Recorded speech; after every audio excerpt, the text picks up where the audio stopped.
Hello everyone, फिर से एक बहुत ही इंटरेस्टिंग न्यू ड्रामा लेकर आई हूँ जिसकी स्टोरी बहुत ही ज़्यादा अच्छी है। तो चलो जल्दी से वीडियो को लाइक कर लो और अभी तक आपने चैनल को सब्सक्राइब ना किया हो तो प्लीज़ कर लो। ड्रामा की स्टारिंग शू के साथ होती है जो कि हमारा मेल लीड है। अभी वो एक फैशन शो के लिए जा रहा होता है और उसकी असिस्टेंट उसे सभी गेस्ट के नाम और उन्होंने क्या कपड़े पहने हैं इस बारे में बता रही होती है। तो शू अपनी असिस्टेंट से कहने लगता है कि तुम जानती हो कि मैं किसी के भी चेहरे पहचान नहीं पाता हूँ, तो आगे से मुझे ऐसे इवेंट पर जाने के लिए फोर्स मत करना।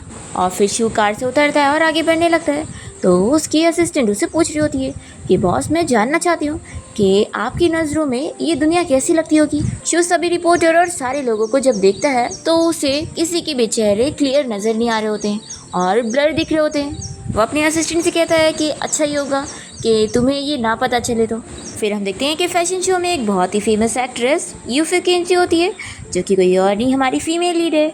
वो बहुत ही ब्यूटीफुल लग रही होती है और उसके फैन उसे चीयर कर रहे होते हैं। तभी होस्ट जैसे ही यूफे को माइक देता है कुछ बोलने के लिए, इतने में यूफे को कुछ अजीब ही फीलिंग होती है और वो तुरंत ही यहाँ शो से भागने लगती है। फिर यहाँ उसके फैंस उसके पीछे लगे होते हैं और साथ ही रिपोर्टर भी यूफे के पीछे भाग रहे होते हैं। हम देखते हैं कि शू जैसे यहाँ पर अंदर जा रहा होता है तब यूफे उसे धक्का देते हुए जाती है और उसके पीछे जो सारे लोग होते हैं वो सब भी शू को धक्का देते हुए चले जाते हैं और एक तो उसके ऊपर पानी भी गिरा देता है। फिर तो शू को और गुस्सा आ जाती है। दूसरी तरफ यूफे यहाँ उन सारे लोगों से बचते हुए वॉशरूम तक पहुंच जाती है और तभी उसका मैनेजर भी यहाँ पर आ जाता है। जैसे वो दरवाज़ा खोल कर देखता है तो यूफे एक टकले आदमी में बदल चुकी होती है और वो अपने मैनेजर चैन से पूछती है कि क्या तुम अकेले हो, यहाँ पर कोई आ तो नहीं जाएगा। तो चैन बताता है कि मैंने बाहर वर्किंग का बोर्ड डाल दिया हूँ तो यहाँ पर कोई नहीं आएगा।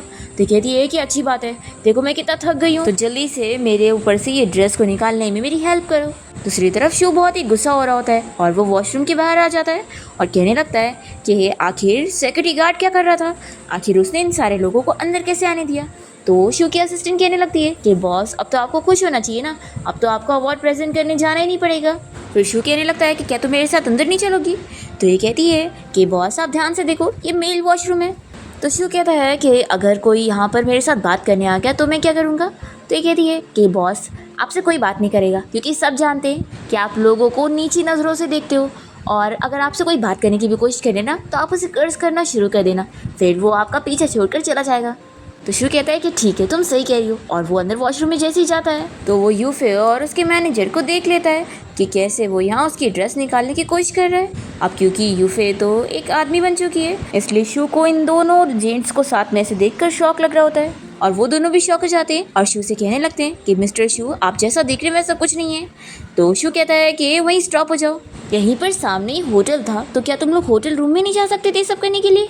चैन एक्सप्लेन करने जा रहा होता है तो अभी शू कुछ नहीं सुनता और इन लोगों को गुड लक का इशारा करते हुए चला जाता है। फिर यूफे को बहुत ही एम्बैरेसिंग फील हो रहा होता है और इसके बाद हम देखते हैं कि जब वो हॉस्पिटल में होती है तो अब वो अपने असली रूप में बदल चुकी होती है और चैन यहाँ पर उसकी फ़ोटोज़ ले रहा होता है ताकि इंटरनेट पे पोस्ट करके वो उसका नेम क्लियर कर सके कि जो वो फैशन शो से भागी थी वो इस रीज़न से कि वो बीमार हो गई थी, इसलिए ऐसा ये लोग झूठा एक्सक्यूज़ बनाने के लिए ये सब कर रहे होते हैं। फिर चैन यूफे को समझा देता है कि अब तुम यहीं पर रेस्ट करो और कहीं बाहर मत जाना। तो ये कहती है कि अब तो ऑनलाइन सभी लोग मेरे बारे में बुराई कर रहे होंगे ना। तो फिर चैन कहता है कि ये तो तुम जानती हो और वो चला जाता है। यूफे बहुत ही अपसेट होती है और वो हमें अपने बारे में बता रही होती है कि मैं बहुत ही फेमस एक्ट्रेस हूँ, मेरा मतलब है कि इनफेमस, क्योंकि मुझे एक बहुत ही अजीब बीमारी है। फिर हमें फ्लैशबैक में दिखाते हैं कि यूफे की ये बीमारी कब शुरू हुई थी। यूफे अचानक से एक दिन छोटी बच्ची में बदल जाती है और उसका मैनेजर चैन भी ये देखकर शॉक हो जाता है और उसके बाद से यूफे कहीं भी कभी भी किसी भी पर्सन में बदल जाती है। कभी वो कोई बूढ़ा आदमी बन जाती है तो कभी वो कोई बूढ़ी औरत और कभी कोई आदमी तो कभी कोई बच्ची। और क्योंकि ये ट्रांसफॉर्मेशन कभी भी हो जाता है और उसे खुद भी पता नहीं चलता, इसलिए उसके बारे में कई सारी रूमर्स फैल चुकी है कि पता नहीं उसके साथ ऐसा क्या होता है जो वो हमेशा कोई भी जगह जाती है तो अचानक से बीच में भाग लेती है। और रिपोर्टर्स ने कई सारे आदमी, औरत और बच्चों को उसके घर से आते जाते हुए देखे और ये सारी रूमर्स की वजह से यूफे की इमेज बहुत ही ज़्यादा खराब है। फिर यूफे को बाहर से झगड़े की आवाज़ आने लगती है और हम देखते हैं कि यहाँ पर एक लड़की नर्स से झगड़ रही होती है कि वो उसकी मॉम के लिए एक बेड अरेंज करे। तो एक लेडी यहाँ पर नर्स की साइड लेते हुए उस लड़की को चिल्लाती है कि अगर तुम्हें यहाँ पर बेड चाहिए तो तुम्हें हॉस्पिटल के डीन से बात करना चाहिए, ना कि नर्स से लड़ना चाहिए। तो भी ये लड़की और उसका हस्बैंड नहीं मान रहे होते और झगड़ा करे जा रहे होते। तो यहाँ पर यूफे भी आ जाती है और इस बंदे के सर पे फ्रूट से मार के उसे चिल्लाती है कि वो लोग कितने बेशर्म हैं जो नर्स से भी लड़ रहे हैं और एक ओल्ड लेडी से भी लड़ रहे हैं। फिर ये आदमी यूफे को देखते के साथ ही पहचान जाता है कि तुम तो वही फीमेल एक्ट्रेस हो ना, रुको अब मैं तुम्हारी कैसे कंप्लेन करता हूँ। और फिर यूफे इस लेडी को अंदर वार्ड में ले आती है और पूछती है कि तुम खुद ही मरने वाली हो तो आखिर तुम दूसरों के लिए क्यों लड़ रही थी। तो ये लेडी कहती है कि अब मुझे मरने से बिल्कुल डर नहीं लगता है, और वैसे तुम ये बताओ कि तुम हॉस्पिटल में क्या कर रही हो, क्या तुम बीमार हो। तो यूफे कहती है कि नहीं। तो फिर ये लेडी समझ जाती है कि यानी तुम फिर से ट्रांसफॉर्म हो गई थी। यूफे कहती है कि मेरा छोड़ो और अपना बताओ, तुम अभी ठीक हो कि नहीं। तो ये लेडी बताती है कि जब से मैंने अपना ट्रीटमेंट गिव अप कर रही हूँ तो मैं बहुत ही ज़्यादा बेटर फील कर रही हूँ और मैं कल ही हॉस्पिटल से डिस्चार्ज हो जाऊँगी और अपनी स्टोर में जाके काम करूँगी। तुम्हें पता है मेरे लिए मेरी स्टोर कितनी ज़्यादा इंपॉर्टेंट है, और हाँ एक दिन अगर कभी मैं मर गई ना तो तुम मेरी बॉडी को कलेक्ट कर लेना। तो यूफे कहती है कि नहीं ऐसा मत बोलो, तुम्हें कुछ नहीं होने वाला है। फिर यूफे को उसकी मैनेजर की कॉल आती है तो वो टेरेस पर आ जाती है कॉल पर बात करने के लिए, और चैन उसे बताता है कि उसका बॉस मिस्टर शू बहुत ही ज़्यादा गुस्सा है और वो उसके साथ कॉन्ट्रैक्ट कैंसिल करने का सोच रहा है क्योंकि कंपनी के बहुत सारे पार्टनर्स भी अब उसके ऊपर सवाल कर रहे हैं। चैन कहता है कि मैंने तुम्हें चुपचाप से बस हॉस्पिटल में रहने के लिए बोला था ना, तो आखिर तुम बीमार बनने की एक्टिंग करने के बजाय वहाँ पर झगड़ा क्यों कर रही थी। अब देखो इंटरनेट पर सब तुम्हारी बुराई कर रहे हैं। तो ये कहती है कि मैं क्या कर सकती थी, मैं किसी को ऐसे बुली होते तो नहीं देख सकती थी ना, और ख़ास करके अपनी उस ओल्ड बेबी को तो बिल्कुल नहीं। तो चैन गुस्से में कहता है कि लेकिन फिर भी तुम्हें किसी को ऐसे मारना नहीं चाहिए था, पहले ही ऐसी तुम्हारी बीमारी की वजह से इतनी रूमर्स फैली हुई है और अब और हो गया। ऐसा बोलकर वो गुस्से में कॉल रखता है और फिर यूफे यहाँ बैठ कर रोने लग जाती है। तभी हम देखते हैं कि शू यहाँ आया हुआ होता है और वो कॉल पर बात करते हुए यूफे को अपना रुमाल देता है उसका आंसू पोंछने के लिए। वो भी ले लेती है और उसे थैंक यू बोलती है। फिर ये कॉल पर बात करते हुए अपने असिस्टेंट को चिल्ला कर कहता है कि उस यूफे की वजह से मेरी कंपनी की इमेज पूरी बर्बाद हो चुकी है। यूफे अपना नाम सुनकर इसकी तरफ देखने लगती है। शू गुस्से में ऑर्डर दे रहा होता है कि उस यूफे की वजह से हमारा सब खराब हुआ है, उसके ऊपर तो केस करना बनता है और वो पूरी बैंकरप्ट हो जानी चाहिए। यूफे सुनकर शॉक होकर उसे देखी जा रही होती है तो फिर ये उसे इशारा करता है कि मैं कॉल पर बात कर रहा हूँ। शू कहता है कि मुझे ना यहाँ हॉस्पिटल में नहीं आना चाहिए था, बल्कि उसे ढूंढने के लिए कोई बार में जाना चाहिए था या कोई होटल जाना चाहिए था। ज़रूर वो वहाँ पर किसी लड़के को डेट कर रही होगी, पता करो कि वो किसे डेट कर रही है। तो यूफे इसका फ़ोन छीन लेती है और चिल्लाती है कि तुम कितने बेशर्म हो, आखिर कोई किसी के मुंह पे इतनी बेइज्जती कैसे कर सकता है, ये कितनी बुरी वाली हरकत हुई। ऐसा बोलकर इसका फ़ोन फेंक देती है। तो शू पूछता है कि क्या तुम पागल हो। ओ अच्छा, तुम ज़रूर यूफे की फ़ैन होंगी। देखो मैं तुम्हें बता दूं कि तुम्हें जल्द ही अब फ़ैन से उसकी हेटर बन जाना चाहिए क्योंकि वो इसी लायक है। और हाँ, जो तुमने अभी मेरा फ़ोन फेंकी हो ना उसको तुम्हें रीपे करना पड़ेगा। और फिर वो इसे अपने फ़ोन का प्राइस बताता है और उतने पैसे मांगने लगता है। तो ये उसके रुमाल में अपने नाक पोंछती है और फिर इसे वापस करते हुए कहती है कि मैं तुम्हें कोई पैसे नहीं देने वाली हूँ, और यहाँ से जाने लगती है। तो शू पूछता है कि कहीं ऐसा तो नहीं कि तुम साइकेट्रिस्ट डिपार्टमेंट की पेशेंट हो और अब तुम जीना नहीं चाहती हो इसलिए यहाँ मरने आई थी। ये कहती है कि हाँ तुमने मुझे सही समझा है, मैं पागल हूँ, और वो उसके पैर पर पैर रखकर यहाँ से चली जाती है। फिर इसके बाद हम देखते हैं कि शू अपने कंपनी में होता है और वो अपनी असिस्टेंट से पूछता है कि आखिर हम उस यूफे के साथ अपना कॉन्ट्रैक्ट क्यों नहीं कैंसिल कर सकते। तो असिस्टेंट बताती है कि उनकी कंपनी का जो सबसे बड़ा इन्वेस्टर मिस्टर लू है उसने यूफे के लिए ही इस कंपनी में इन्वेस्टमेंट किया है, और अगर ये लोग यूफे को रिप्लेस करेंगे तो फिर वो अपनी इन्वेस्टमेंट भी निकाल देगा। तो फिर शू ऑर्डर देने लगता है कि उस यूफे के मैनेजर को कांटेक्ट करो और उसे बोलो कि वो यहाँ मुझसे मिलने के लिए कंपनी में आए। तो फिर शू की असिस्टेंट उसे यूफे की इन्फॉर्मेशन पकड़ाती है। दूसरी तरफ मैनेजर यहाँ यूफे के पास पहुँचता है और उसे कहता है कि मेरे पास एक गुड न्यूज़ है और एक बैड न्यूज़ है। गुड न्यूज़ ये है कि मिस्टर शू ने तुम्हारे साथ कॉन्ट्रैक्ट कैंसिल करने के लिए अब रोक दिया है। तो ये सुनकर यूफे कहती है कि वो इतना अच्छा कब से हो गया, लेकिन तो भी मैं उसे माफ़ नहीं करूँगी। फिर कहता है कि वैसे बैड न्यूज़ ये है कि उसने तुम्हें अपनी कंपनी में बुलाया है कोई दूसरा कॉन्ट्रैक्ट साइन करने के लिए। तो ये सुनकर यूफे को गुस्सा आती है और वो कहती है कि मैं उस अनएजुकेटेड पर्सन से मिलने नहीं जाऊँगी। तो मैनेजर कहता है कि नहीं जाओगी तो फिर याद रखना कि फिर तुम्हें उससे 50 मिलियन देने पड़ेंगे। तो फिर यूफे को मानना पड़ता है और वो शू से मिलने के लिए पहुंचती है और उसके लिए एक न्यू फ़ोन लेकर आई होती है और कहती है कि मैं उस दिन के लिए आपसे सॉरी कहना चाहती हूँ। तो शू ये सुनकर शॉक हो रहा होता है और उसकी असिस्टेंट भी। अब क्योंकि शू को तो चेहरा दिखने में ही नहीं आता है तो उसने इसे पहचाना ही नहीं होता है और वो पूछता है कि क्या हम दोनों पहले मिल चुके हैं। तो ये सुनकर यूफे को और गुस्सा आती है और वो सोचती है कि अच्छा तो ये मुझे ना पहचानने की एक्टिंग कर रहा है, मुझे ये भी बर्दाश्त करना पड़ेगा। और फिर वो पूछती है कि मिस्टर शू आपने मुझे यहाँ कंपनी में किस मैटर के लिए बुलाया है। तो फिर शू की असिस्टेंट उसे नया कॉन्ट्रैक्ट दिखाने लगती है और बताती है कि अब नए कॉन्ट्रैक्ट के हिसाब से वो लोग उसकी 30% फ़ीस कम कर रहे हैं क्योंकि उसकी वजह से कंपनी की इमेज ख़राब हुई है। तो उसे ठीक करने में मिस्टर शू के बहुत पैसे गए और साथ ही अब नए कॉन्ट्रैक्ट के हिसाब से उसे मिस्टर शू के साथ आने वाली एक्टिविटीज़ में साथ ही में पार्टिसिपेट करना पड़ेगा। और अभी मिस्टर शू के साथ एक इन्वेस्टमेंट डील के लिए जाना पड़ेगा। और फिर असिस्टेंट उसे एक ड्रेस भी दे देती है और बताती है कि उसे यही ड्रेस पहनना होगा और हर टाइम मिस्टर शू के साथ घूमना होगा। तो ये पूछती है कि आखिर क्यों। तो फिर ये इसका जवाब यहाँ पर मैनेजर उसे देता है कि वो इसलिए क्योंकि वो हमारा बॉस है और अब हमारी ज़िंदगी और मौत के डिसीजन वही डिसाइड करेगा। फिर यूफे को तो बहुत गुस्सा आ रही होती है और वो अपनी उस ओल्ड लेडी के स्टोर में होती है और उसे और नूडल्स लाने का बोलती है। और फिर नेक्स्ट मॉर्निंग ही शूज़ के घर के बाहर पहुंच जाता है उसे पिक करने के लिए और काफ़ी इंतज़ार कर रहा होता है कि अभी तक वो आए क्यों नहीं। तो मैनेजर कहता है कि बॉस अब वो आ गई है। फिर शू को तो यूफे का चेहरा तो नज़र नहीं आ रहा होता है और फिर यूफे उसकी कार में आके बैठती है। फिर उसे सवाल करने लगती है कि वैसे बॉस आपने मुझे बस यही ड्रेस को क्यों पहनने के लिए बोला। तो शू कहता है कि क्योंकि आई कैचिंग है ना, इसलिए मैं तुम पे नज़र रख सकूँ। यूफे कहती है कि और वो कि मैं आप ही के साथ घूमते रहूँ, इसका क्या रीज़न है।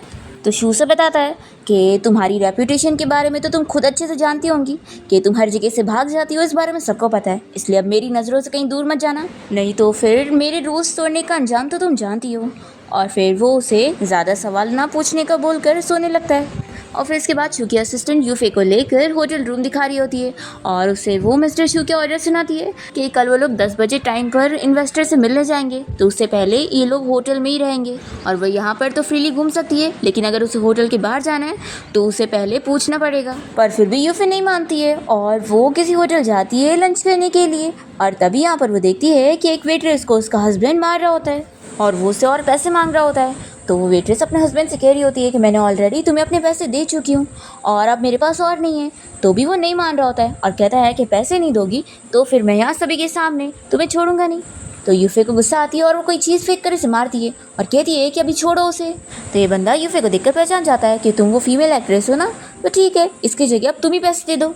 तब एकदम यहाँ पर शू आ जाता है और वो भी अपने असिस्टेंट के साथ मिलकर खड़े होकर ये सब देखने लगता है। यूफे इस लेडी को समझाने लगती है कि तुम्हें अपने हस्बैंड के खिलाफ पुलिस कंप्लेंट करना चाहिए। फिर इस आदमी को और गुस्सा आ जाती है और ये यूफे के ऊपर हाथ उठाने जाता है। तो यूफे इसका हाथ पकड़ के दूर करती है और कहती है कि तुमने मुझे मारने की कोशिश करे। फिर वो पास में खड़े और वेटर को आवाज़ देती है हेल्प करने के लिए और कहती है कि तुम्हारी कलीग को यहाँ पर कोई बुली कर रहा है और तुम लोग बस खड़े होकर देख रहे हो। तुम लोग क्या चाहते हो कि आगे चल के कभी तुम लोग के साथ भी कभी कुछ ऐसा हो तो लोग भी बस तुम्हें खड़े होकर देखें। आओ जल्दी से और इसे पकड़ो। तो ये लोग यूफे की बात समझते हैं और जाकर इस वेट्रेस के हस्बैंड को पकड़ते हैं और उसे लेकर पुलिस स्टेशन जाते हैं। और यूफे इस लेडी को भी समझा देती है कि उसे अच्छे से अपने हस्बैंड के खिलाफ पुलिस कंप्लेंट करना चाहिए और उसे जेल पहुंचाना चाहिए। तो फिर वो लेडी भी मानकर यहाँ से चली जाती है और फिर यूफे खुश होने लगती है। इतने में शू उसके पीछे आता है और पूछता है कि तुम मेरी बिना परमिशन के यहाँ पर क्या कर रही हो।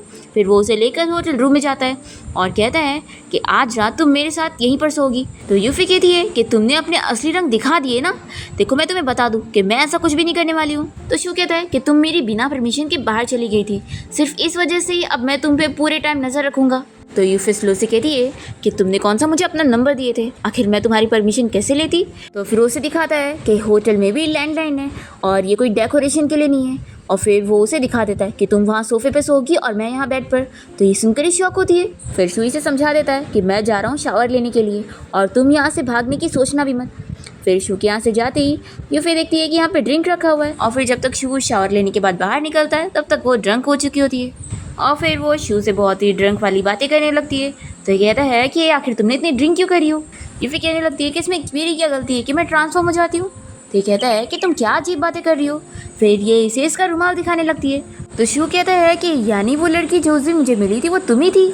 फिर ये तो यहाँ पर सो जाती है और तभी शू को यूफे का चेहरा थोड़ा लाइट नज़र आ रहा होता है और ये देखकर ही शॉक होता है। और फिर वो मैगजीन में छपे किसी फ़ोटो वाले पर्सन को देखता है तो उसका चेहरा भी इसे नज़र नहीं आ रहा होता। ये तुरंत ही अपनी डॉक्टर से मिलने जाता है और उसे इस सिचुएशन के बारे में बताता है कि उसे एक लड़की मिली है जिसका चेहरा अब उसे लाइटली नज़र आने लगा है, लेकिन बाकी लोग को तो वो बिल्कुल भी नहीं देख पाता।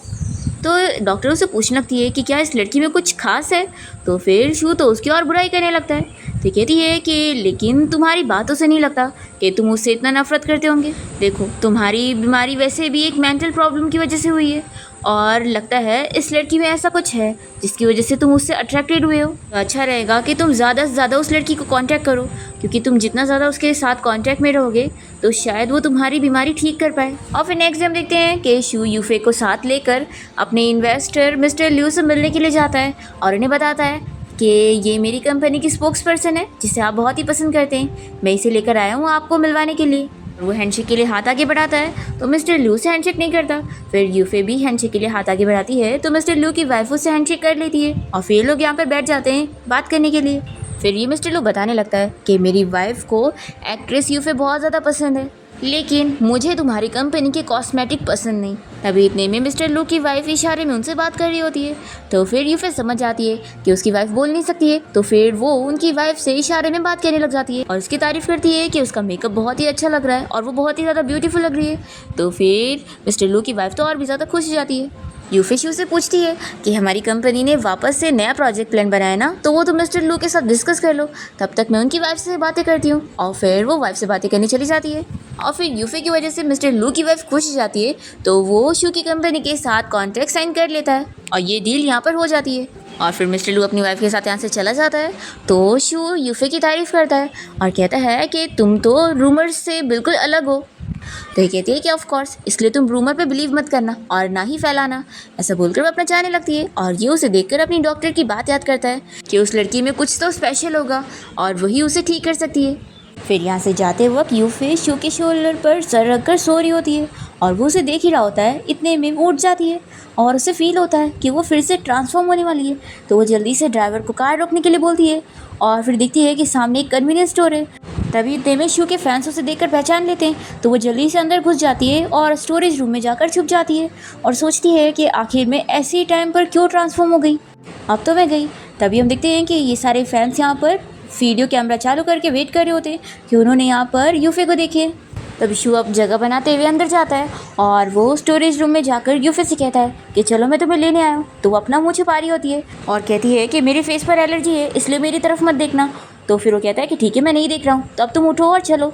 और फिर वो उसे अपने जैकेट से कवर भी कर देता है और फिर उसे लेकर बाहर आता है। और फिर हम देखते हैं कि नेक्स्ट डे जब शू अपनी कंपनी में होता है तो उसकी असिस्टेंट उसे बताती है कि उसकी और यूफे की न्यूज़ हेडलाइंस पर है और फिर वो उसे एक स्कार्फ देती है और बताती है कि यूफे ये कार में भूल गई थी। तो फिर शू कहता है कि यूफे अभी बीमार है तो मैं जा रहा हूँ उससे मिलने के लिए, और वो तुरंत ही चला जाता है। घर पे हम यूफे को देखते हैं जो कि अभी भी अपने उस दूसरे वाले अवतार में होती है और वो अपनी फ्रेंड को कॉल करके इस बारे में बताती है कि अभी तक वो अपने असली स्टेट में नहीं आई है। तो यूफे की फ्रेंड उसे बताती है कि मैं वहाँ पर आती हूँ। तभी इतने में फिर यूफे को शू का कॉल आता है और वो कहता है कि तुम कार में अपना स्कार्फ भूल गई थी। तो कहती है कि रहने दो, मुझे उसकी ज़रूरत नहीं है। तो फिर ये बताता है कि मैं तुम्हारे घर के बाहर ही खड़ा हूँ, तो जल्दी से दरवाज़ा खोलो। फिर ये सोचती है कि आखिर ये यहाँ पर क्यों आ गया। फिर वो जल्दी से बाहर जाकर कहती है कि मैं यूफे की फ्रेंड हूँ, तो लाओ ये स्कार्फ तुम मुझे दे दो। तो शू को इसे देखकर शक होने लगता है और वो सोचता है कि आखिर ये लड़की भी मुझे लाइटली क्यों दिख रही है और बाकी लोग तो मुझे ब्लर दिख रहे थे। फिर ये सोचता है कि इसके ऊपर से वही स्मेल भी आ रही है जो कि यूफे की स्मेल है। फिर वो उसे पूछने लगता है कि आखिर तुम्हारा और यूफे का फ्रेगरेंस सेम कैसे। फिर ये डर जाती है और जल्दी से वापस से घर के अंदर चली जाती है। और तभी इतने में जैसे वो आईने की तरफ देखती है तो उसे पता लगता है कि वो वापस से अपने असली स्टेट में आ चुकी है। फिर ये सोच लगती है कि कहीं उसे मेरे ऊपर कोई शक तो नहीं हो गया होगा। यहाँ हम बाहर देखते हैं शू को जो कि यूफे का मोबाइल उठाता है और फिर सोचता है कि क्या वो घर पे होगी। फिर ये दरवाजे पर नॉक करता है तो दरवाज़ा अचानक से खुल जाता है, तो ये घर में घुस जाता है और सोचता है कि कहीं मैं चोर तो नहीं कहलाऊंगा ना। फिर वो आवाज़ दे रहा होता है कि यूफे की बेस्ट फ्रेंड तुम कहाँ पर हो, पर यूफे तक आवाज़ जाती नहीं है और उल्टा वो तो यहाँ पर शावर ले रही होती है। और फिर उसे लगता है कि उसकी फ्रेंड घर पर आ गई है, तो वो उसे कहने लगती है कि तुम मेरा बाथरूम लेकर आओ। तो ये सोचता है कि वो मुझे लाने के लिए बोल रही है। फिर शू यूफे का कबर्ड खोलता है और देखता है कि वहाँ पर हर इंसान के टाइप के कपड़े रखे हुए, चाहे वो आदमी हो चाहे वो किसी बच्चे के हो। ये सोचता है कि आखिर इतने सारे अलग अलग कपड़े क्यों। और फिर जब यूफे शावर लेकर बाहर निकलती है तो वो शू को देखकर शॉक हो जाती है और पूछती है कि तुम अंदर कैसे आए। तो ये कहता है कि पहले तुम मुझे बताओ कि अभी जिसने दरवाज़ा खोली थी तुम्हारी बेस्ट फ्रेंड वो कहाँ पर है, मुझे वो क्यों नहीं नज़र आ रही है और सिर्फ तुम अकेली क्यों दिख रही हो। तो फिर यूफे भी एक्टिंग करने लगती है कि हाँ वो कहाँ पर है, मुझे भी नहीं पता। शू कहने लगता है कि अब मुझे समझ आ रहा है कि तुम्हें वो भागने वाला टाइटल मिला कैसे। आखिर तुम्हें अचानक से कार से उतर के कन्वीनियंस स्टोर जाने की क्या ज़रूरत थी, और क्या तुम बता सकती हो कि तुम्हारे कबर्ड में अलग अलग लोगों के कपड़े क्यों रखे हुए। यूफे कुछ बहाना बोलने जा रही होती है तो ये कहता है कि मुझसे झूठ मत बोलना, इसलिए बोलने से पहले सोच समझ लो। और जब तक के लिए तुम्हारा ये फ़ोन मेरे पास रहेगा। ऐसा बोलकर शू इसका फ़ोन लेकर चला जाता है। फिर यूफे डरने लगती है कि अब वो सब मेरे बारे में क्या जान चुका है। तभी इतने में इसका मैनेजर घर पे आता है और पूछता है कि क्या तुम्हारा फ़ोन मिस्टर शू के पास है। तो फिर ये कहने लगती है कि उसके अंदर मेरी ट्रांसफॉर्म वाली फ़ोटोज़ भी है। ऐसे तो फिर उसे मेरे सीक्रेट के बारे में पता लग जाएगा, हमें कैसे भी करके उसके पास से मेरा फ़ोन लाना होगा। तो मैनेजर चैन कहता है कि फिक्र मत करो, मेरे ऊपर छोड़ो। और फिर ये तुरंत ही उसके फ़ोन पर कॉल लगाता है। तो यहाँ पर शू तो कॉल नहीं उठा रहा होता है, तो उसकी असिस्टेंट कॉल उठाती है और फिर चैन कहने लगता है कि वो फ़ोन बहुत ज़्यादा ज़रूरी है क्योंकि उसके अंदर यूफे की कुछ ज़रूरी फ़ोटोज़ है। तो ये जल्दी से उसका मुंह बंद करती है। फिर असिस्टेंट बताती है कि मिस्टर शू ने कह दिया है कि वो ये फ़ोन वापस नहीं करेंगे और वो कॉल कट कर देती है। फिर यूफे सोचती है कि अब मैं क्या करूँगी, अगर वो मेरा सीक्रेट जान गया होगा तो फिर। तो मैनेजर कहता है कि आखिर तुम इतनी फिक्र क्यों कर रही हो, उसको थोड़ी ना तुम्हारा फ़ोन का पासवर्ड पता है जो वो तुम्हारा फ़ोन खोल लेगा। तो यूफे कहती है कि हाँ तुमने सही बोला है, वो इतना बड़ा सीईओ है तो क्या हुआ, वो थोड़ी ना मेरा फ़ोन क्रैक कर लेगा। और फिर दोनों ही अपसेट हो जाते हैं कि वो तो ज़रूर खोल लेगा। दूसरी तरफ हम देखते हैं यहाँ पर शू को, जो कि अपने असिस्टेंट को ऑर्डर दे रहा होता है कि इस फ़ोन को क्रैक करो, मैं देखना चाहता हूँ कि इसके अंदर ऐसी कौन सी फ़ोटोज़ है। दूसरी तरफ यूफे अपने मैनेजर चैन को मना रही होती है और कहती है कि तुम मेरे बेस्ट फ्रेंड हो ना, तो जाओ मेरे लिए वो फ़ोन चुरा कर लेकर आ जाओ। तो ये कहता है कि हाँ हाँ मैं बिल्कुल नहीं जाऊँगा, तुम्हें जाना पड़ेगा। फिर इसके बाद यूफे खुद ही रात में चुपके से शू की कंपनी में आ जाती है और वो अपने मैनेजर के साथ मिलकर सिक्योरिटी गार्ड को पैसे खिला रही होती है कि वो अंदर जाने दे दे। तो फिर वो बदले में चैन के साथ मूवी देखना चाह रहा होता है। तो यूफे से सिक्योरिटी गार्ड के पास मूवी देखने के लिए छोड़कर अपना काम करने चली जाती है और जल्दी से शू के ऑफिस में आकर अपना फ़ोन ढूंढ रही होती है। दूसरी तरफ यहाँ पर चैन की नज़र जाती है कि शू अपनी असिस्टेंट के साथ कंपनी आया हुआ है, तो वो जल्दी से छुपने लगता है। यूफे जैसी अपना फ़ोन ढूंढ ही रही होती है, इतने में जैसी वो पीछे मुड़ती है तो सामने वो शू को देखकर जल्दी से यहाँ से भागने लगती है। तभी वो जाकर उसे रोक लेता है और फिर कहता है कि तुम यूफे हो ना। तो कहती है कि बिल्कुल नहीं, मैं यूफे नहीं हूँ, और यहाँ से भागने लगती है। और तभी कंपनी के बाहर उसे रिपोर्टर्स मिल जाते हैं और वो उससे सवाल करने लग जाते हैं। पर तभी मैनेजर आ जाता है कार लेकर और यूफे जल्दी से कार में बैठकर भाग जाती है। फिर ये लोग शू से सवाल करने लगते हैं कि क्या शू और यूफे दोनों साथ में डेट कर रहे हैं। तो वो कहता है कि तुम लोगों ने सोचा भी कैसे कि मैं उस लड़की को डेट करूँगा। यूफे भी घर आकर ये न्यूज़ देख रही होती है और सोचती है कि आखिर ये लोग ने हमारी डेटिंग वाली न्यूज़ कैसे बना दी है। और फिर मैनेजर से कहती है कि तुम मुझे अच्छे से देखो और बताओ कि क्या मैं जब ट्रांसफॉर्म होती हूँ तो क्या सेम ऐसी ही लगती हूँ और पहचान में आ जाती हूँ। तो ये कहता है कि तुम बिल्कुल ही अलग लगती हो और पहचान में नहीं आती हो। यूफे सोचती है कि फिर ऐसे कैसे वो मुझे पहचान लेता है, उसमें कुछ तो गड़बड़ी है। दूसरी तरफ शू भी इसी बारे में सोच रहा होता है और यूफे की ड्राइंग कर रहा होता है और उसे समझ नहीं आ रहा होता है कि वो एक ही पर्सन है लेकिन एक ही लगती नहीं है। इतने में उसकी असिस्टेंट आकर उसे बताती है कि उसे आज यूफे के साथ एक इवेंट पर जाना है और फिर वो उसे इवेंट वाली जगह पर लेकर जाकर बताने लगती है कि वहाँ पर कौन कौन गेस्ट आने वाले और वो लोग क्या कपड़ा पहन कर आएंगे और उनका कैसा हुलिया रहने वाला है। इतने में यूफे अपने मैनेजर के साथ यहाँ पर आकर ये सारी बातें सुनने लगती है और फिर वो याद करती है कि कैसे शू ने भी उसे एक ही ड्रेस पहनने को दिया था। फिर ये सोचती है कि मैं जब भी ट्रांसफॉर्म होती हूँ तो भी ये मुझे पहचान लेता है और अब मुझे समझ आ रहा है वो इसलिए क्योंकि ये मुझे चेहरे से पहचानता ही नहीं है। फिर शू जब यहाँ मेकअप रूम में होता है तभी यूफे उसके पास पहुँच जाती है और उसे डायरेक्टली पूछ लेती है कि तुम्हें फेस ब्लाइंडनेस है ना। तो ये कहता है कि तुम क्या बकवास कर रही हो। यूफे कहती है कि मुझे तुम्हारे सीक्रेट के बारे में पता लग गया है और मैं तुम्हारी हेल्प कर सकती हूँ इसे सीक्रेट रखने में। तो भी शू नहीं मानता है और कहता है कि आज के इवेंट में कुछ भी गलती मत करना और हाँ, इवेंट ख़त्म होने के बाद तुम्हें मुझे एक्सप्लेन करना पड़ेगा कि आखिर तुम्हारी बॉडी साइज चेंज कैसे होती है। ऐसे बोलकर वो चला जाता है और फिर यूफे तो शॉक रह जाती है कि इसे मेरे बारे में सब पता लग गया है। फिर इवेंट स्टार्ट हो जाता है और गेस्ट बारी बारी आकर शू से मिल रहे होते हैं और शू को पहले से ही उसके असिस्टेंट ने लोगों के बारे में बता चुकी होती है। पर जब यहाँ पर एक गेस्ट आती है तो शू उसे पहचान ही नहीं पाता है, पर यूफे ने थोड़ी देर पहले उसे देखी थी तो उसे पता होता है कि ये कौन है।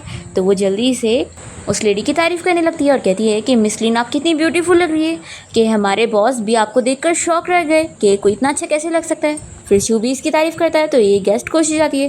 फिर इसके बाद यहाँ इवेंट में शू की सिस्टर आई होती है और वो सभी के सामने उसे कहने लगती है कि वो इतनी बड़ी कंपनी का सीईओ है और वो ऐसी लड़की को डेट कर रहा है जो कि स्कैंडल वाली लड़की है और उसके बारे में बहुत ख़राब रूमर्स फैले हुए हैं और वो उसकी लायक नहीं है। तभी इतने में रिपोर्टर जल्दी से शू से सवाल करने लगते हैं कि क्या वो सच में एक्ट्रेस यूफे को डेट कर रहा है। तो फिर शू इन लोग से कहता है कि हाँ, आप लोग सही कह रहे हैं, मैं और यूफे एक दूसरे को डेट कर रहे हैं। तो यूफे भी ये सुनकर शॉक होती है और फिर शू की बहन यहाँ से गुस्सा होकर चली जाती है। और फिर इवेंट ख़त्म होने के बाद यूफे यहाँ शू के ऑफिस में बैठी होती है और उसे पूछती है कि क्या तुम्हारा दिमाग ख़राब है, कौन तुम्हारी गर्लफ्रेंड है। तो फिर ये इसे अपना कार्ड देता है और कहता है कि ये मेरी सिंसियरिटी है। और फिर वो अपने असिस्टेंट को तुरंत ही एक एग्रीमेंट बनाने के लिए कहता है कि यूफे उसकी गर्लफ्रेंड बनने का प्रिटेंड करेगी। तो यूफे कहती है कि तुम्हें किसने कहा कि मैं हाँ ही बोलने वाली हूँ। तो फिर ये बताता है कि तुमने सही पहचानी थी, मुझे फेस ब्लाइंडनेस है और इसलिए मैं चाहता हूँ कि तुम मेरे साथ ये कपल बनने का प्रिटेंड करो और मेरी हेल्प करो, और बदले में मैं तुम्हारी हेल्प करूँगा, साथ ही साथ तुम्हें जो हेल्प चाहिए रहेगी वो भी दूंगा। तो ये कहती है कि उससे तुम्हारा क्या मतलब है।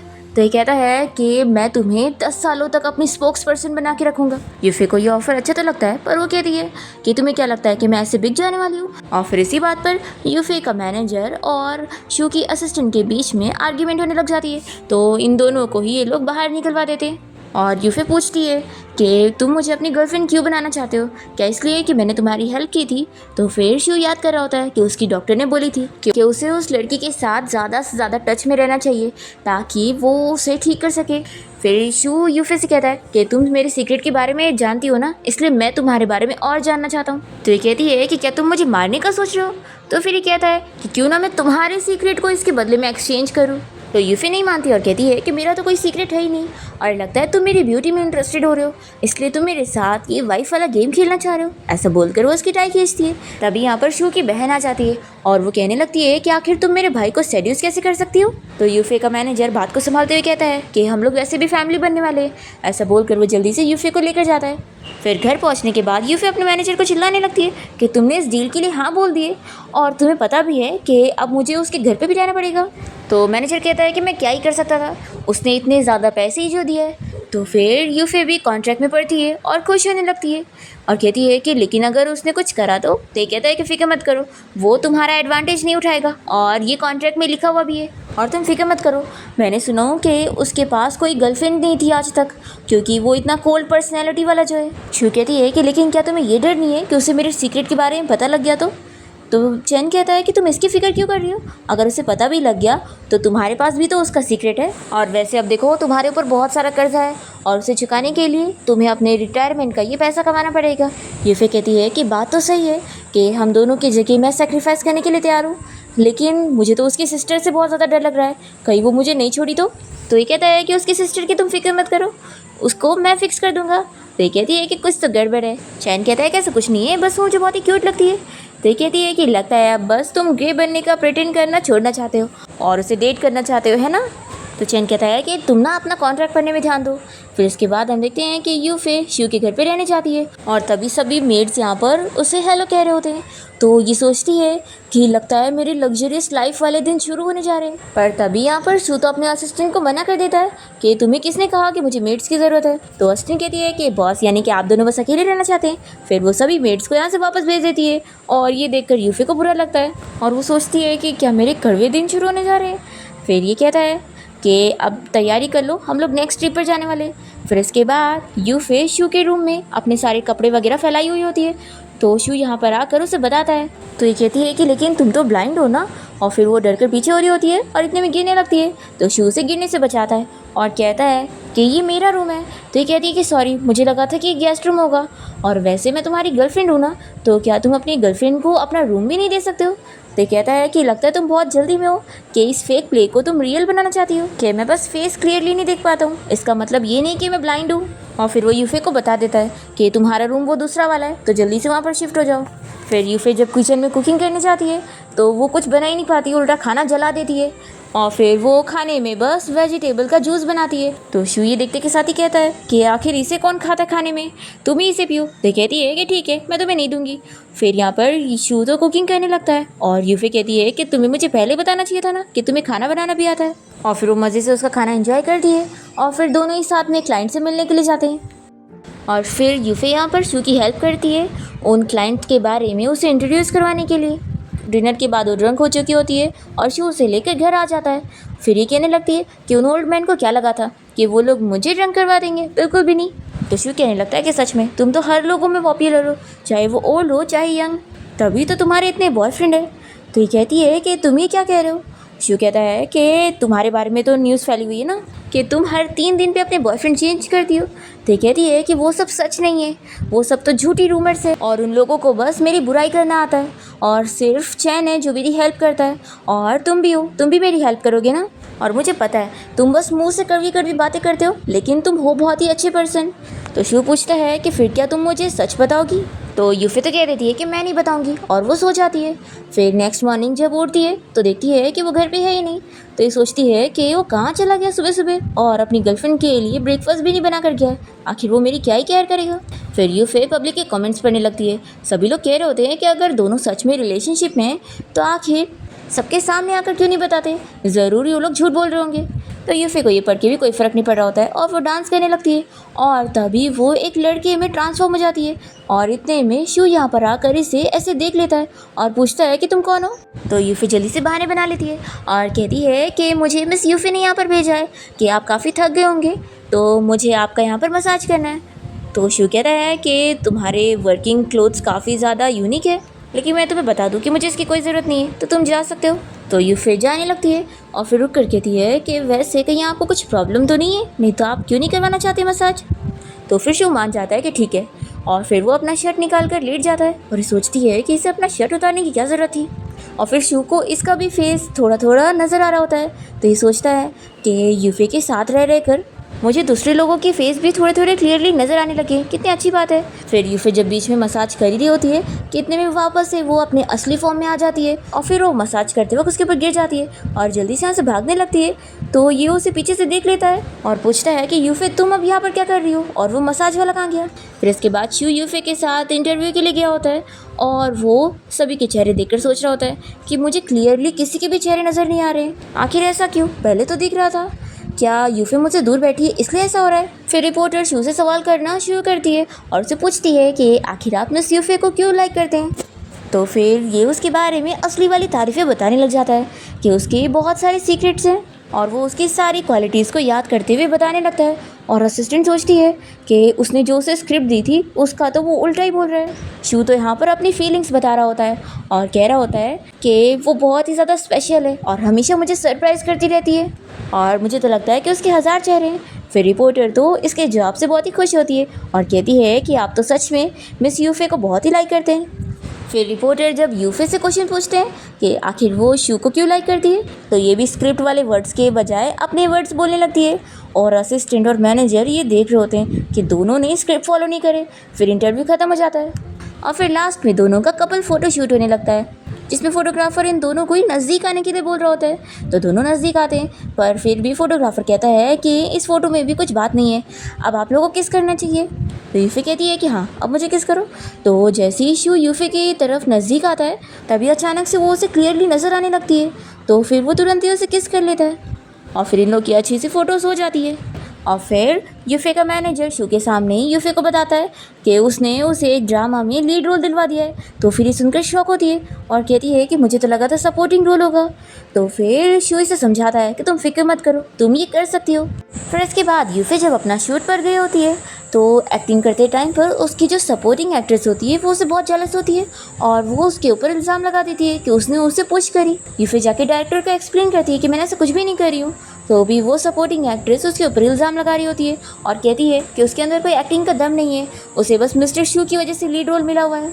यूफी कहने लगती है कि ऐसी बात नहीं है और तभी इतने में उसे फील होता है कि वापस से वो ट्रांसफॉर्म होने वाली है, तो वो यहाँ से भाग जाती है। फिर तो डायरेक्टर गुस्सा हो जाता है और दूसरी तरफ शू को इस बारे में जब पता लगता है कि यहाँ सेट पर यूफी के साथ ऐसा हुआ तो वो तुरंत ही यहाँ पर आता है और देखता है कि कैसे वो दूसरी एक्ट्रेस डायरेक्टर को यूफी के बारे में बुराई कर रही होती है और यूफी का मैनेजर डायरेक्टर को मना रहा होता है कि ऐसी बात नहीं है। फिर शू डायरेक्टर से कहता है कि वो फिक्र ना करे, वो उसे एक बेटर एक्सप्लेनेशन देगा और साथ ही साथ जो शूट का लॉस हुआ है उसका भी वो पैसा भर देगा। और फिर शू मैनेजर से कहता है कि तुम फिक्र मत करो, मैं जाता हूँ उसे ढूंढने के लिए। और फिर हम देखते हैं कि शू यहाँ यूफी को ढूंढने के लिए ड्रेसिंग रूम में आता है और देखता है कि वो एक छोटी बच्ची बन चुकी होती है। वो उसका हाथ पकड़ता है तो देखता है कि उसके हाथ में चोट लगी हुई है। फिर उसके बाद यूफी जब अपने असली फॉर्म में आ जाती है तो वो शू के साथ कार से जा रही होती है और कहती है कि मैंने सुनी कि तुमने एक छोटी बच्ची को ड्रेसिंग रूम से पिक करे। तो ये कहता है कि क्या तुम अभी भी मुझसे सच छुपाने वाली हो। तो यूफी कहती है कि तुम क्या बात कर रहे हो, मैंने तुमसे कुछ नहीं छुपाई। तो ये कहता है कि अच्छा तो लाओ मुझे अपना हाथ दो। तो फिर वो उसे अपना हाथ देती है। तो ये कहता है कि ये नहीं, दूसरा वाला। और फिर वो उसकी चोट पर अपना रुमाल से कवर करता है और फिर शू यूफी को बताता है कि वो चाहे ऐसी रहे या फिर बदल जाए, वो तभी भी उसे पहचान लेगा। तो ये सुनकर शौक होती है और फिर घर आने के बाद वो यूफे से पूछकर सब जान जाता है उसकी अजीब बीमारी के बारे में और कहता है कि यानी तुम्हारे घर से जो लड़के बाहर निकलते थे और जाते थे वो कोई और नहीं बल्कि तुम ही थी। तभी तो मैं बोलूँ कि जब मैंने तुम्हें पहली बार भी देखा था ना तो तुम मुझे एबनॉर्मल लगी थी। तो कहती है कि ऐसा मत बोलो, नहीं तो फिर मुझे डर लगेगा, मैं जानती हूँ कि मैं एक मॉन्स्टर हूँ। तो शू पूछता है कि क्या तुम मेरी रियल वाली गर्लफ्रेंड बनोगी। ये सुनकर ही शॉक होती है और पूछती है कि क्या तुम सीरियस हो। तो शू इसे किस कर लेता है और यूफे शॉक हो जाती है और पूछती है कि तुमने अचानक से मुझे किस क्यों किया। तो ये कहता है कि सॉरी, मैं बस अपने आप को रोक नहीं पाया क्योंकि मैंने ऐसा पहले कभी फील नहीं करा। तो ये कहती है कि मैं समझ सकती हूँ, मैं भी ऐसे ही फील कर रही हूँ क्योंकि हमारा रिलेशन वैसे भी कॉन्ट्रैक्ट से शुरू हुआ था। तो फिर शू कहते रहता है कि मैं इस कॉन्ट्रैक्ट को ख़त्म करना चाहता हूँ और हमारे बीच में सब कुछ रियल करना चाहता हूँ। यूफी कहती है कि क्या तुम मुझे रीज़न दोगे कि तुम ऐसा क्यों करना चाहते हो। तो वो कहता है कि इस दुनिया में सिर्फ तुम ही हो जिसे मैं क्लियरली देख सकता हूँ और मुझे लगता है कि हम दोनों एक दूसरे के लिए बने। तो ये कहती है कि क्या और कोई रीज़न है। तो फिर ये कहता है कि मैं तुम्हें लाइक करता हूँ और तुम्हें बहुत लाइक करता हूँ और फिर दोनों ही किस करने लगते हैं। नेक्स्ट दिन देखते हैं कि यूफे वापस से अपनी शूटिंग के लिए पहुँचती है और यहाँ पर जो उसकी को एक्ट्रेस होती है वो इस बार उससे अपना बदला निकाल रही होती है और बार बार उसे शूट में थप्पड़ लगा रही होती है। जब शू यहाँ पर आता है तो वो ये बर्दाश्त नहीं करता और यूफे को पकड़ के डायरेक्टर के सामने लाता है और वो डायरेक्टर से बताने लगता है कि आपने मेरी गर्लफ्रेंड को गलत समझा था, एक्चुअली वो एक रेयर जेनेटिक डिजीज़ से गुजर रही है और ये रही उसकी रिपोर्ट। इसे बीच बीच में कभी कभी वॉमिटिंग जैसा होने लगता है, यही वो वजह है जो वो बीच में इवेंट छोड़कर या फिर कोई भी इम्पोर्टेंट चीज़ छोड़कर चली जाती है। फिर ये बीमारी वाला रीज़न सुनकर डायरेक्टर एक्सेप्ट कर लेता है और कहता है कि तुम लोगों को पहले बताना चाहिए था ना। और फिर चैन डायरेक्टर को वीडियो दिखाता है जिसमें साफ दिख रहा होता है कि कैसे इस को एक्ट्रेस ने खुद नीचे गिरकर यूफे के ऊपर झूठे इल्ज़ाम लगाई थी कि उसने उसे पुश करी। फिर डायरेक्टर इस पर बहुत ही गुस्सा होता है कि वो कितनी बड़ी झूठी है और वो उसे यहाँ से निकलवा देता है कि अब वो उसे मूवी में नहीं लेगा। तो यूफे चैन को देखकर खुश होती है कि उसने अच्छा काम किया। फिर इसके बाद वो शू से पूछती है कि तुमने डायरेक्टर के सामने कैसा बहाना बनाया कि मुझे वॉमिटिंग करने वाली बीमारी है, हाँ, और वो उसे गुस्सा करके चली जाती है। फिर यहाँ पर हम देखते हैं शू के मॉम डैड को जो कि यूफे का फ़ोटो देखकर खुश होने लगते हैं कि शू ने कितनी अच्छी लड़की पसंद किया, ये तो कितनी ब्यूटीफुल है। तो फिर शू की सिस्टर बताती है कि मॉम डैड ये कोई अच्छी लड़की नहीं है बल्कि ये बहुत ही रूमर वाली एक्ट्रेस है जो कि भाई को फंसा रही है। तो फिर ये लोग कहते हैं कि फिर तो तुम्हें अपने भाई से बात करके इस लड़की को दूर करना होगा।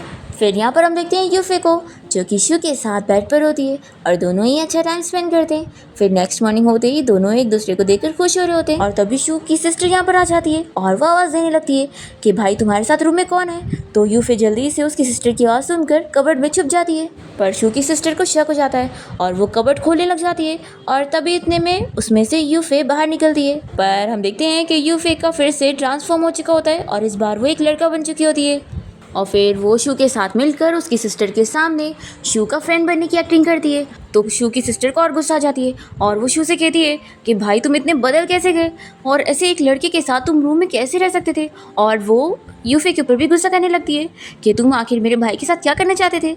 तो चैन आकर बात को संभालता है और वो सूजी को बात करने के लिए बाहर लेकर जाता है और उसे यूफे के बारे में सब एक्सप्लेन करता है कि वो लड़का कोई और नहीं बल्कि यूफे ही थी और असल में वो हर इंसान में कभी ना कभी बदल जाती है और उसे ये अजीब बीमारी है। और जो उसके बारे में रूमर फैली थी कि उसके घर में से बहुत सारे लड़के दिखने को पड़ते हैं, वो कोई और नहीं बल्कि वही थी। ये सब जानकर सूजी काफ़ी शौक होती है और कहती है कि मुझे थोड़ा टाइम दो, मुझे इसे डाइजेस्ट करने के लिए वक्त चाहिए। तो फिर सूजी कहती है कि अब मुझे समझ आया कि मेरे भाई ने इसे क्यों चुना, क्योंकि इसने उसे पहचान लिया होगा। फिर ये कहती है कि क्या तुम मुझे शू से मिलवा सकते हो, मैं उससे पर्सनली बाद में माफ़ी मांगूंगी। तो चैन बहुत ही खुश होता है और कहता है कि देखना तुम दोनों बहुत ही अच्छे फ्रेंड बनोगे। फिर इसके बाद सूजी बहुत सारे गिफ्ट लेकर यूफे से मिलती है। तो यूफे सोचती है कि लगता है चैन ने उसके लिए अपने लुक्स का सेक्रीफाइस कर दिया, तो वो इशारा करता है कि मैंने कुछ सेक्रीफाइस नहीं करा हूँ। और फिर सूजी यूफे से माफ़ी मांगती है और कहती है कि मुझे तुम्हारे बारे में गलतफहमी हो गई थी, लेकिन अब मैं तुम्हारी बीमारी के बारे में सब जान चुकी हूँ कि तुम बीच बीच में ट्रांसफॉर्म हो जाती हो। तो यूफे को पता लगता है कि चैन ने उसकी बीमारी के बारे में ही बता चुका है और सूजी पूछती है कि तुम्हें मेरे भाई की बीमारी के बारे में क्या पता है। तो यूफे बताती है कि मुझे बस इतना ही पता है कि तुम्हारे भाई को दूसरों का चेहरा तो नज़र नहीं आता, पर मेरा चेहरा क्लियरली नज़र आता है। तो ये सुनकर सूजी खुश होती है कि भाई को तुम्हारा चेहरा नज़र आता है, फिर तो कितनी अच्छी बात है। इसका मतलब है कि तुम दोनों की किस्मत तो पहले से जुड़ी हुई थी और तुम दोनों एक दूसरे के लिए मैच हो। फिर यूफे सूजी से पूछती है कि आखिर शू को ये बीमारी कब से है। तो फिर ये बताती है कि शायद जब से हमने शू को अडॉप्ट करे थे तब से। फिर वो इन लोग को कहानी सुनाने लग जाती है और हमें फ्लैशबैक भी दिखाते हैं कि शू जब 6 साल का था तभी एक दिन उसकी मॉम उसे बाहर घुमाने के लिए लेकर गई थी और उसे बोली थी कि तुम यहाँ पर मेरा इंतज़ार करना, मैं अभी थोड़ी देर में आ जाऊँगी। और वो उसे 10 तक नंबर काउंटिंग करने का बोलकर चली जाती है। जब 10 तक नंबर काउंटिंग करने के बाद ये अपनी आंखें खोलता है तो देखता है कि उसकी मॉम तो यहाँ पर है ही नहीं और वो कहीं जा चुकी है। फिर ये बहुत देर तक उनका इंतज़ार करता रह जाता है और बस नंबर काउंटिंग करने लगता है और फिर उसकी मॉम आती ही नहीं है। तो इसे ट्रॉमा हो जाता है और तब भी से उसे किसी के भी चेहरे क्लियरली नज़र आना बंद हो जाता है और सभी के चेहरे ब्लर दिख रहे होते हैं। और तभी वहाँ पर सूजी पहुँच जाती है जो कि हाई स्कूल गर्ल होती है और उसे पता लगता है कि उसकी मॉम उसे छोड़कर चली गई है।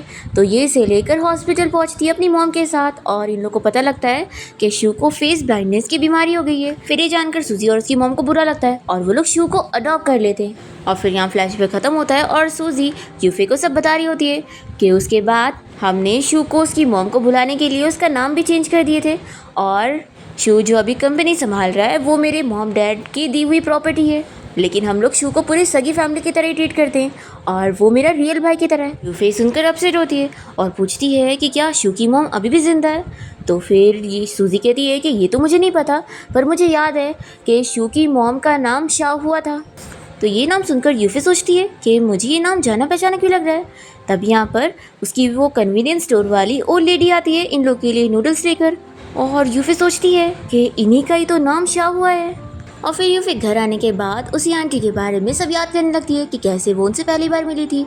एक दिन वो कन्वीनियंस स्टोर गई थी और तभी उसके पीछे उसके फैंस भी आ रहे थे, तो उन लेडी ने उन सभी फैंस को बाहर भगाई थी। और इसके बाद यूफे का ट्रांसफॉर्मेशन हो चुका था और वो एक लड़का बनकर बाहर निकल रही थी। तो आंटी ने उसे पहचान ली थी और उन्हें पता लग गया था कि वो लड़का बन चुकी है। तो वो कहती है कि तुम फिक्र मत करो, मैं इस बारे में किसी को नहीं बताऊंगी और तुम मुझसे अब से आंटी बोलना। और फिर इसके बाद से यूफे आंटी की अच्छी फ्रेंड बन जाती है और वो दोनों एक दूसरे के बारे में सब कुछ शेयर करते हैं। और फिर ये आंटी भी यूफे को इस बारे में बताती है कि उन्होंने असल में अपने बच्चे को बीच रास्ते में छोड़ दी थी क्योंकि उन्हें लंग कैंसर की बीमारी है जो कि लास्ट स्टेज पर है और उनके पास पैसे नहीं है कि वो अपनी बीमारी ठीक करा सके। तो ये तय है कि वो एक दिन मर जाएंगी। यूफे उनसे पूछती है कि क्या आप दोबारा अपने बेटे को कभी ढूंढने के लिए नहीं गई। तो शू की मॉम कहती है कि आखिर मैं अपने बेटे को ढूंढने क्यों जाऊंगी, क्या इसलिए कि वो मुझसे सवाल करे कि आखिर उसकी मॉम ने उसे क्यों छोड़ी। फिर यूफे ये सब याद करने के बाद समझ जाती है कि यानी उनका बेटा कोई और नहीं बल्कि शू है। फिर ये सोचती है कि आखिर मुझे इस बारे में शू को बताना चाहिए या नहीं। तभी इतने में शू खुद ही यहाँ पर आ जाता है और पूछता है कि तुम क्या मुझे ना बताने का सोच रही हो। तो फिर यूफे शू से कहती है कि मुझे नहीं पता कि मुझे तुम्हें इस बारे में बताना चाहिए या नहीं, लेकिन मैं सोच रही हूँ कि मुझे तुमसे अब ये चीज़ छुपाना नहीं चाहिए। तो शू को पहले ही पता लग जाता है और वो इसे कहता है कि क्या वो औरत अब ठीक है। तो ये बताती है कि उनको लंग कैंसर है और उन्होंने अपना ट्रीटमेंट गिव अप कर दिया। तो शू कहता है कि थैंक यू मुझे ये बताने के लिए, अभी वैसे मैं काम में बिजी हूँ तो तुम अपना रेस्ट करो, मैं अपना काम करने जा रहा हूँ। ऐसा बोलकर वो जाने लगता है और यूफे सोचती है कि क्या मुझे उसे ये नहीं बताना चाहिए था। दूसरी तरफ हम देखते हैं कि शू रूम में आकर स्मोक करता है और फिर वो अपनी मॉम की न्यूज़ के बारे में देखकर बहुत ही अपसेट होकर रोने लगता है।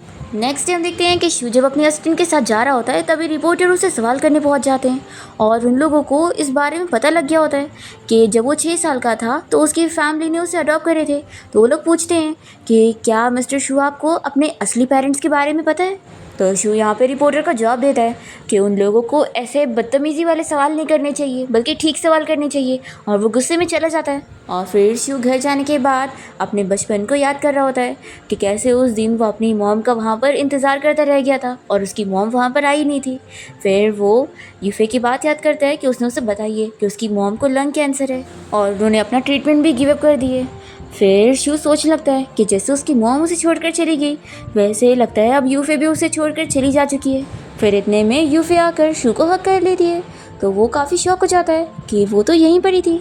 यूफे उससे कहती है कि मुझे पता है तुम्हारे माइंड में अभी क्या चल रहा है कि मैं तुम्हें छोड़कर जा चुकी होंगी, लेकिन ऐसा कभी नहीं होगा। मैं हमेशा तुम्हारे साथ रहने वाली हूँ और तुम्हें सपोर्ट करने वाली हूँ, और तुम कोई बीमार नहीं हो, तुम मुझे क्लियरली देख सकते हो और ये रियलिटी है। और अगर तुम्हें अभी भी यकीन नहीं हो रहा है कि मैं तुमसे कितना प्यार करती हूँ, तो मैं तुम्हें यकीन दिलाना चाहती हूँ। फिर शू यूफे को किस करने लगता है और फिर इसके बाद वो उसे कहता है कि वो अपनी मॉम से मिलना चाहता है, तो वो उसे मिलाने के लिए लेकर चले। यूफे कहती है कि क्या तुम श्योर हो? तो शू कहता है कि तुम मेरी मॉम को बताना मत और मुझे एक गेस्ट की तरह मिलवाना। फिर यूफे शू को लेकर कन्वीनियंस स्टोर के बाहर पहुंचती है, तो वो कहता है कि रहने देते हैं, वैसे भी वो मुझे कौन सा पहचानने वाली है। तो ये कहती है कि अब यहाँ पर आई गए हो तो चलो जल्दी से अंदर, और वो उसे पकड़ के अंदर लेके जाती है और शू की मॉम से ये मिलवा कर बताती है कि ये मेरा बॉयफ्रेंड है। तो फिर ये इन लोग का बहुत ही अच्छा वेलकम करती है और पूछती है कि तुम लोग क्या खाओगे, मैं अभी बनाती हूँ। और वो इन लोगों को अपने स्पेशल नूडल्स बना कर देती है। तो शू को तो अपना बचपन याद आने लगता है कि कैसे उसकी मॉम बचपन में भी उसे अपने नूडल्स बनाया करती थी। वो बहुत ही खुशी से खाने लग जाता है और तारीफ़ भी करता है कि उन्होंने बहुत ही टेस्टी नूडल्स बनाए। तभी इतने में शू को देखते हुए उसकी मॉम उसे पहचान लेती है और फिर वो भी बहुत ही अपसेट हो जाती है और ज़्यादा उसे फेस नहीं कर पाती और साइड में चली जाती है रोने के लिए। और यहाँ शू भी अपना खाते खाते रोना कंट्रोल कर रहा होता है। और फिर कुछ टाइम बीत जाता है और फिर शू और यूफे को पता लगता है कि शू की मॉम अब नहीं रही है। तो शू बहुत ज़्यादा अपसेट हो रहा होता है और उससे भी ज़्यादा यूफे उसके लिए रोने लग जाती है और उसे हग करती है। फिर दोनों ही एक दूसरे को संभालते हैं और फिर इसके बाद हम देखते हैं कि दोनों ही यहाँ पर सूजी और चैन के साथ मिलकर डिनर कर रहे होते हैं और सूजी और चैन भी अब एक दूसरे को डेट करने लगे होते हैं और दोनों कपल्स शादी करने का भी सोच लेते हैं और साथ ही बहुत ही हैप्पी होते हैं। और फिर चैन और सूजी तो ड्रंक होकर सो चुके होते हैं और यहाँ यूफे और शू मिलकर साथ में अपनी फ़ोटोज़ ले रहे होते हैं और इसी के साथ ही इस ड्रामा की हैप्पी एंडिंग यहाँ पर हो जाती है।